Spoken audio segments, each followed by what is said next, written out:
বাংলাদেশ বনাম ওয়েস্ট ইন্ডিজের প্রথম টি-20 ম্যাচেই দেখা গেল যে ওয়েস্ট ইন্ডিজে প্রথমে ব্যাটিং করে খুব সুন্দরভাবে পারফরমেন্স করে এবং 3 উইকেট হারিয়ে 20 ওভারে রান করে 165। আর এখানে দেখা গেল যে 166 রানের টার্গেট দেয় বাংলাদেশকে।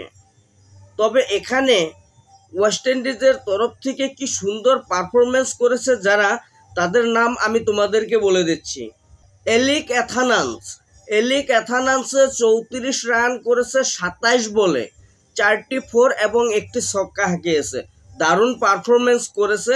তারপরে দেখা গেল যে শাই হপে এখানে 46 রান করেছে 28 বলে, 1টি 4 এবং 4টি ছক্কা হাঁকিয়েছে, দারুণ পারফরমেন্স করেছে ওয়েস্ট ইন্ডিজের তরফ থেকে শাই হপ।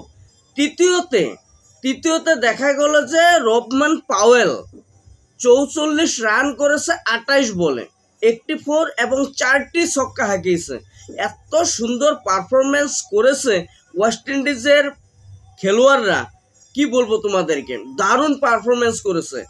তবে এখানে লাস্ট ফিনিশিংয়ে 20 ওভার খেলে 3 উইকেট হারিয়ে 166 রানের টার্গেট দেয় বাংলাদেশকে।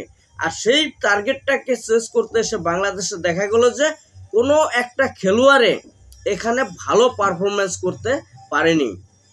প্রত্যেকটা প্লেয়ারে 20, 25, 30 এরকম রান করে, আর কিছু প্লেয়ারে কি করেছে 4 রান, 2 রান, 3 রান, 5 রান এরকম রান করে আউট হয়ে যায়।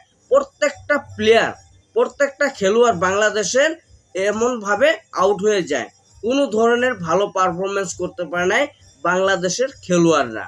তবে এখানে 19 ওভার 4 বল খেলে বাংলাদেশে রান করে 149 রান, 10 উইকেট হারিয়ে ফেলে। তবে শেষ ম্যাচ দেখা গেল যে 16 রানে ওয়েস্ট ইন্ডিজে খুব সুন্দর পারফরমেন্স করে। তবে এখানে শেষ ম্যাচ দেখা গেল যে ওয়েস্ট ইন্ডিজে 16 রানে ম্যাচটি কিন্তু জিতে যায়। খুব সুন্দর পারফরমেন্স করে ওয়েস্ট ইন্ডিজের প্লেয়াররা। তবে ওয়েস্ট ইন্ডিজের তরফ থেকে বোলাররাও কিন্তু ভালো পারফরমেন্স দেখিয়েছে আজকের এই ম্যাচটিতে। যেমন কি আকিল হুসেনের 2টি উইকেট নিয়েছে। তারপরে এখানে জেসন হোল্ডারে নিয়েছে 3 উইকেট এবং জয়দেন সিলস 3 উইকেট নিয়েছে ওয়েস্ট ইন্ডিজের বোলারে।